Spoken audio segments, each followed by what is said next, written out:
Welcome to the Boosted Volunteer Podcast. We share the stories of dedicated Booster Club volunteers and the tools and strategies they use to run successful booster clubs. We also have sought-out experts on fundraising, volunteer management, and running nonprofits to share best practices. Hosted by Robin Eissler and Evan Eissler, you won't want to miss these great episodes that will help you run your booster club like a champ. Welcome to the Boosted Volunteer. Today we are marching to Macy's and hearing the story of the Flower Mound Marching Band and their path to the Macy's Thanksgiving Day Parade. Joining us today, we have Brent Biskup, the band director at Flower Mound, and Jana Harvey, the assistant band director. Welcome.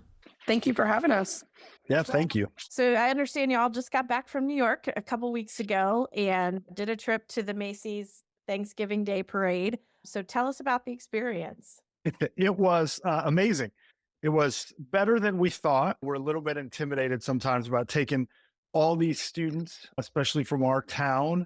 This is a great town, but they're a little sheltered. And so to put kids on buses and airplanes, well, they fly all the time, but going to New York and talking about the subway is a little scary, but it was really amazing. It surpassed our expectations. It was pretty incredible. Well, and just the volume of them. There was 400 of them. So we were talking about the subway and 400 kids or doing anything with a group, but 400 of them, of course, made it, even more complicated. I mean, this is not related to this, but I've got to dive in. Like, how do you get 400 kids on the subway? Did you actually use the subway? We did. So we divided them up into groups. So they were in like subway groups, and then they were like divided up by chaperones. And then so everybody was in charge of about 12 kids, and then they would get on the subway together. It was just like doors open. And so it was like you took your 12 kids, and like when we went to the Statue of Liberty, you went to Battery Park. And so the end goal was just everybody meet at Battery Park because, of course, we couldn't all get on the same subway so we just reconvened down there. So you also had like 30 to 40 chaperones or 50. I think there was 31 chaperones, parent volunteers. And then there was Brent on the staff. Let's see, there's 6 of us. 11. 11. 12. Okay. 11. 12 staff members. Yeah. Plus administration. Our principal was there. Our fine arts director was also there. And our superintendent met us there. So she didn't ride the subway with us. Like those things you don't even think about, right? Like how do you put 400 kids on the subway? This is why this is such a great story. So let's kind of start at the beginning. Like, how do you decide to go? How do you get selected to go? What's that process like? Well, we decided to go because friends of ours that were band directors said, this is a really incredible experience. And we said, are you sure? And they said, yes. And they were like, you guys, you really need to check this out. And so you go and you have to put together an application. And the application, there are videos involved. You have to submit kind of a resume. The whole gist, you're going to be on TV and they want to make sure the Macy's people are like, can your program and your kids handle the performance requirements? And can we make sure that it's going to look good and sound good and all those things? And so you do an application and you submit it and you don't hear anything for a long time. Our application was due February 1st of 2023. So that was our deadline. You're applying almost 2 years in advance. Yes. Okay. Yes. And then the gentleman reached out and he said, hey, I have some questions. Can we have a meeting? We had a Zoom call. And I said, sure. And so we met and then he said, congratulations, you're in. And I didn't realize, but it's apparently this guise that they have, to surprise everybody. And then you start to plan. They had this really cool thing. The Macy's people fly out to your school and you have a meeting. They actually send you a bunch of confetti and all of this stuff. And you organize a meeting. We did in our auditorium and the kids didn't know what it was for. They had no idea. In fact, there were rumors going that the band directors are leaving or this has happened or all these different things. We're like, yes, we definitely get you out of English to tell you that for sure. Yeah. And so then this guy and his team, they stand up on stage and he has this whole spiel that he does. And then he announces like, okay, you're going to Macy's. And the kids go crazy and there's confetti and they throw it everywhere and it's this big spectacle. It's a cool way to kick it off. They also, Macy's had a check for $10,000 where they go, hey, this is the start because we know this is expensive. And so that's how we kicked it off. And it's a fun way to do it because then, of course, the kids are so excited. Now, the thing that's a little rough is everybody's really excited until the seniors start to realize that they're not going on the trip. I was going to say, how do you manage those upperclassmen? It was the juniors and the seniors that weren't going to attend. We actually had it streamed. So our middle school kids also got out of class at their middle schools. And we streamed, the middle school band directors streamed the announcement. So they didn't know either. They didn't even understand. They're like, why we didn't, So they're like, the band directors are like, the middle school band directors are like, you're going to Macy's when you go to high school. They didn't even understand, but we did stream at the middle schools. But it's a little rough. The kids, the upperclassmen, they were okay for a while. We tried to do some things for those seniors last year. Like we did a little trip at the end of the year, just a senior trip. And we had to talk a little bit about Macy's because, of course, the planning was taking place, but it wasn't the focus of what we were doing last school year. And so we tried to keep that in the forefront as those kids were going through the program. So it's really those middle school kids standing on the shoulders of the kids that got them the ability. Absolutely. Absolutely. Kind of beautiful talking about the legacy of the program in a way, not fair to the seniors and the juniors, right? But like speaks to the legacy of the program for sure. Well, so the timeline is you're going to put that application in about 2 years before, then you get selected. What I imagine that year and a half is the crazy time, like where you're figuring things out. Yeah, it's a lot of planning. I mean, we get blown up, even things that you don't think about. We would receive gifts in the mail from travel companies because they want you to travel with them. Now, we've had a travel company that we've worked with for years, and so we know them really well. And so, of course, we didn't entertain those things. We wanted to be with the people that knew how we work and how to do things. But yeah, I mean, you start to go into planning an itinerary. What do you want to do in New York? What about this? What about that? And then you're also analyzing costs. I mean, the more you do, the more it costs. And how do you do all this? Even to the point of where do you stay? Do you want to stay in the city? Well, that's more expensive than you can go stay in New Jersey if you want to, or do this. And so you start to get into the details of planning something on that level. And then you're talking to parents about price, but you're trying to quote numbers at that point in time, but you don't know how much the flights cost. And so they're putting in holding numbers and saying, we think it's this, but we don't know. All of that changes. And so there's so much that goes into that. And then there's the performance side. Well, what are we going to do for that Herald Square performance? How's the parade going to work? And you start thinking through all of those details. And so there's a lot of different layers to putting the whole thing together. I just want to speak to that for a minute, the performance. So does your band do a lot of parades outside of Macy's? Because many years ago, I was in a drill team and we had a separate parade performance, but we did 5 parades a year. So you didn't do parades before this. This is crazy. In the past 15 years, we've done 2 parades, the Rose Parade and the Macy's Parade. That's all we've ever done. I mean, if you're going to just do 2, there's 2. Yeah, it's even. I mean, there's just a lot of, even around here, there's just a lot of town regulations that make it difficult even to have like community parades and stuff. So years ago, the town of Flower Mound, I mean, they put regulations in place that don't make it really feasible for the school community to do, things like some you may hear about in other surrounding communities. So, we don't do parades around here. Just a whole different configuration of the band and how you're performing. So did you have how did the training look like, or the rehearsing?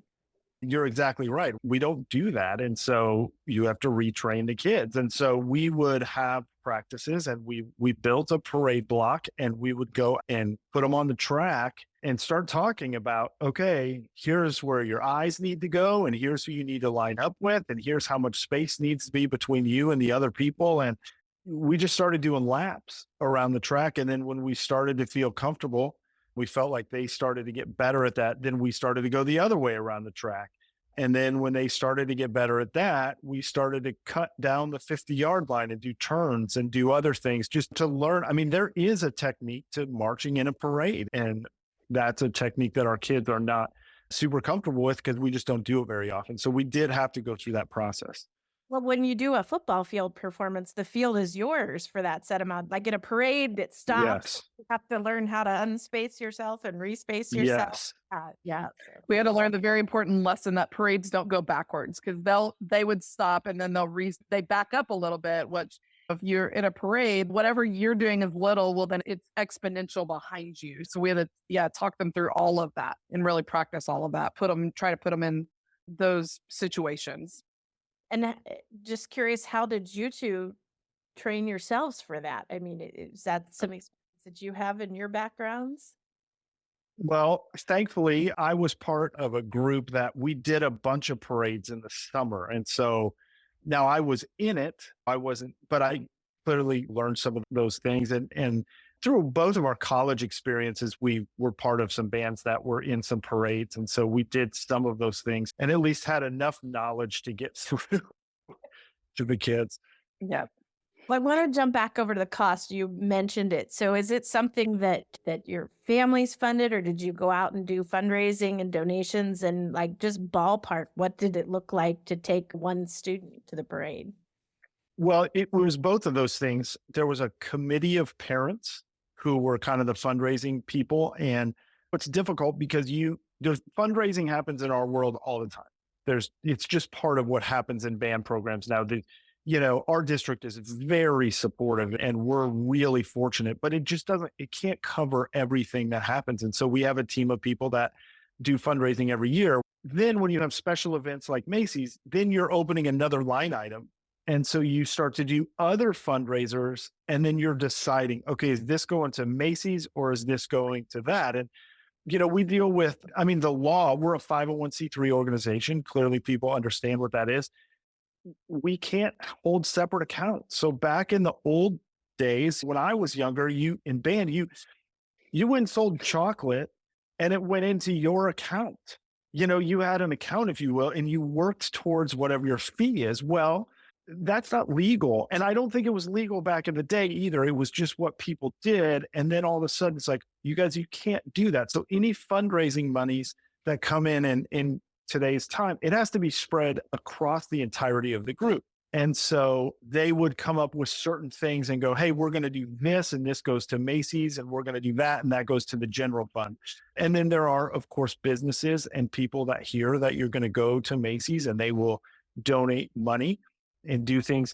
It's amazing how the community is very supportive of the kids and they want people to have those experiences. And so they were able to do that. But I would say 90% of maybe 85%, I don't know the exact math, was student funded. And each family, it was about $3,600, which is a huge chunk of money. And we always try to be so careful. Now, the thing that was nice about Macy's is because we don't ever want people to be able to not do things in the school music program because of money. And so we have scholarship opportunities and some different things that happen. But in terms of Macy's, the nice thing is because it was 2 years out, we were able to start a payment plan.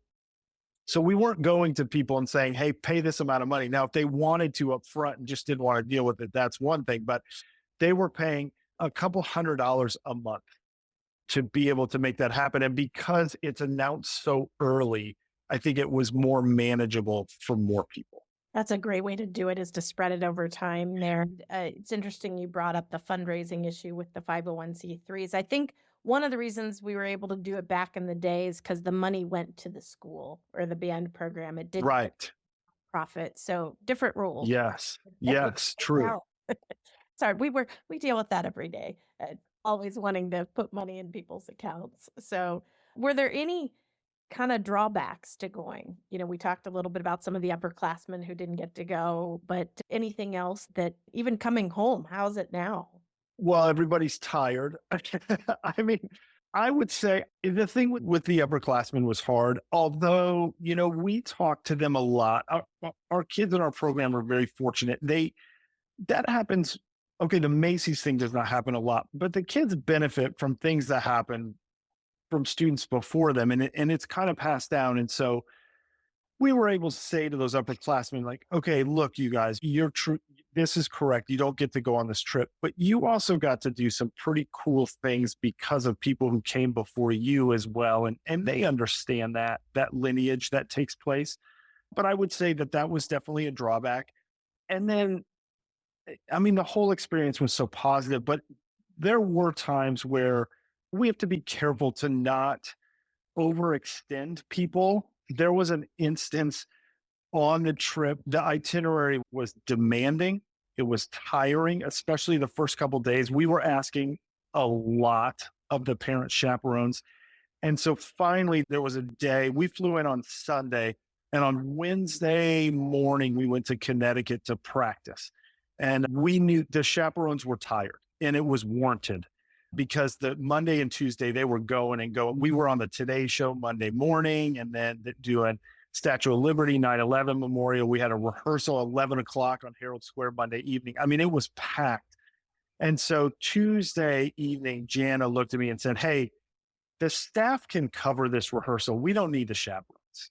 And so we were able to tell them Tuesday night, we said, look, you guys, parents sleep in, we'll take the kids Wednesday morning and do that. So we do have to be careful in terms of drawbacks. Sometimes you're like, we don't want to burn people out, and it can be a lot, especially for people who aren't necessarily used to, wrangling teenagers all day long. And that's one thing in our world as teachers, but, sometimes parents are like, you guys, this is hard.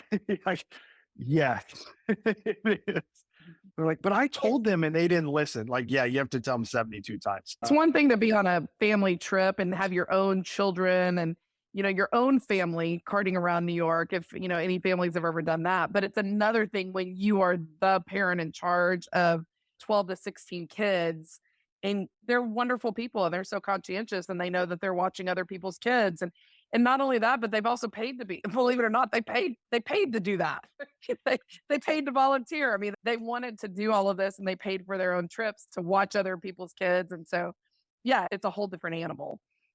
Those are those crazy booster club volunteers that I deal with all day with these amazing people. Yeah. Give a lot. We couldn't do without them. So we're so grateful. It's like, and I would say those parents are used to dealing with one or two teenagers, and now you're dealing with 412 of them. So who are excited, and it's crazy. Well, a lot of times we hear from the marching bands that October is Bandtober because of all the competitions and stuff. So we know in Booster Hub, it's the busiest month in our system. How do you manage that and getting ready for the Macy's parade in the same period of time?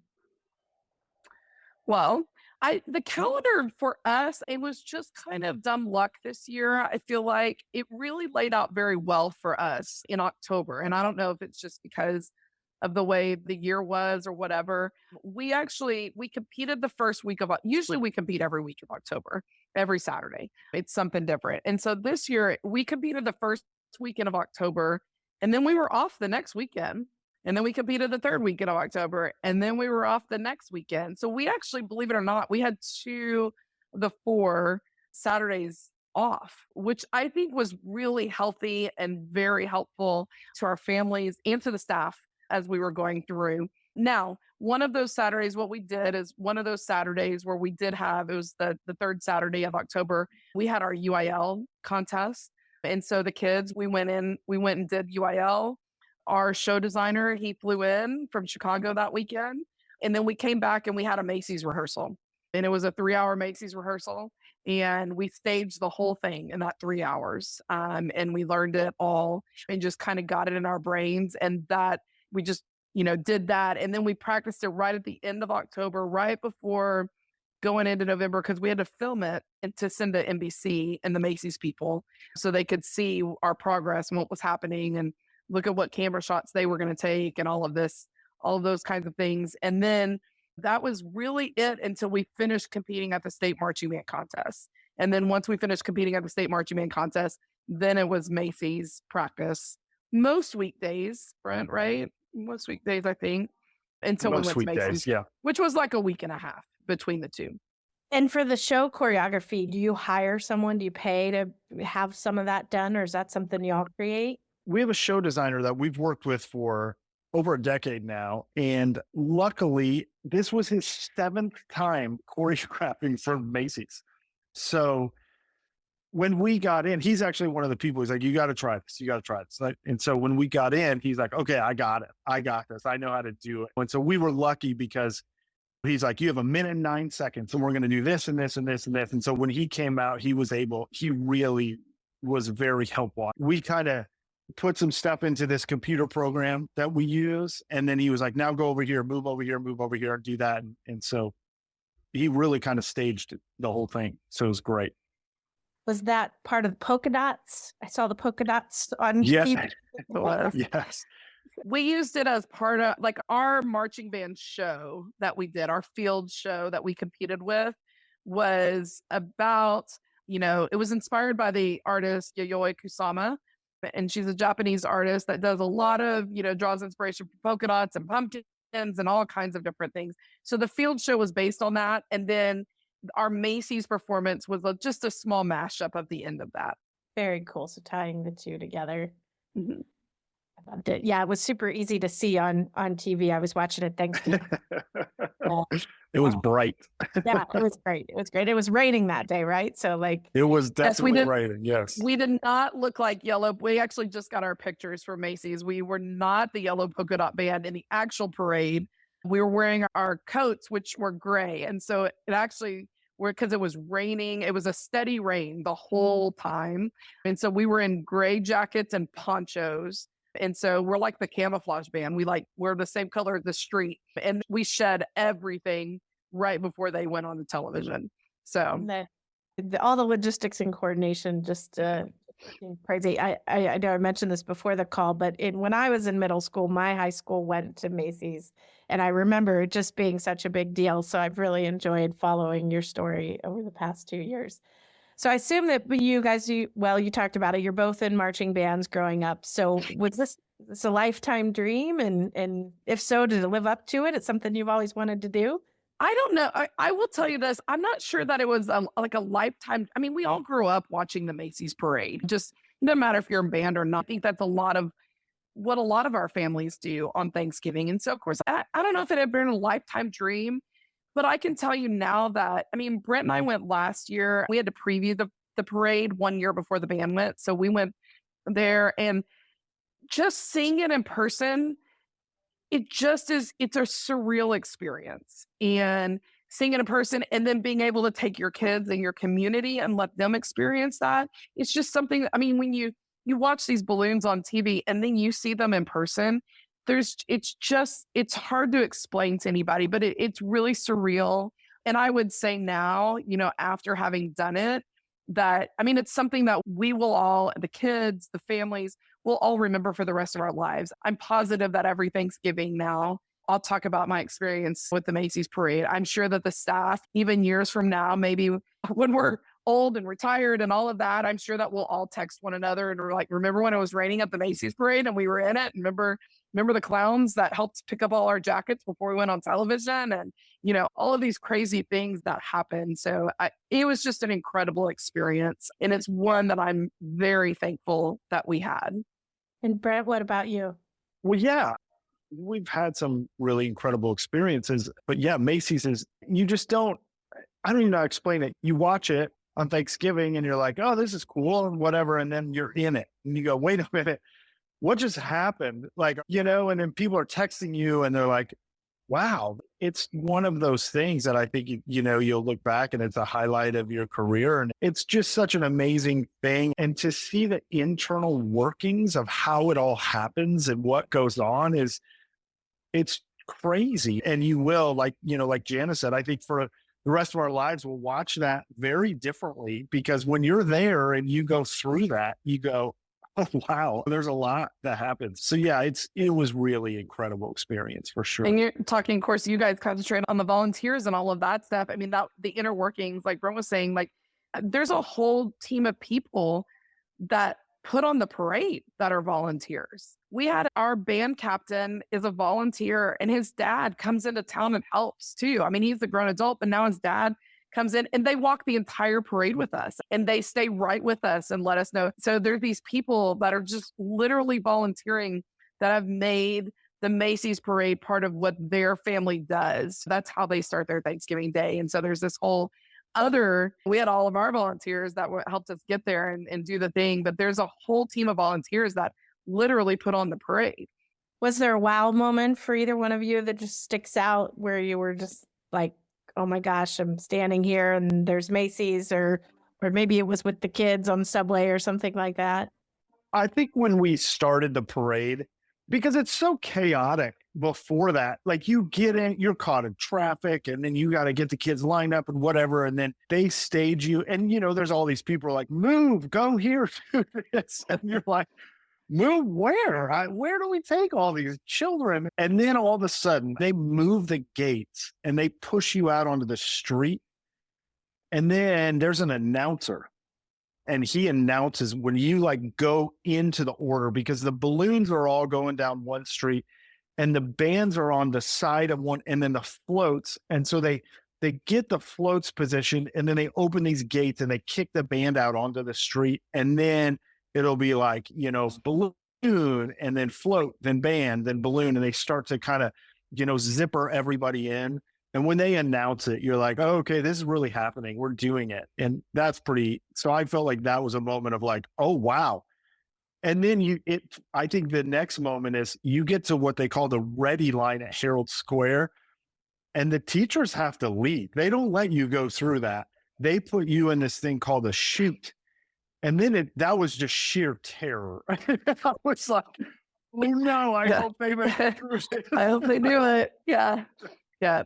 I remember when we started the parade, I remember we got on it, and Brent and I were in the front. And so I heard a kid behind me say, oh my God, it's happening, and I just like, as their teacher, it was like they felt the same thing, like they're feeling that same excitement. And so that was just very cool. And I'll always remember being on the ready line and turning around and like waving to them and saying like, good luck, be amazing. Because we don't ever just leave them. But it was just, I'll never forget that, they were terrified, but as they're standing on the ready line, but just watching their faces and like, no, really are, and just that moment with them, I just think is priceless. Well, I guess the final question is, would you do it again? And can you do it again? That's a question. Can you resubmit again? How does that work?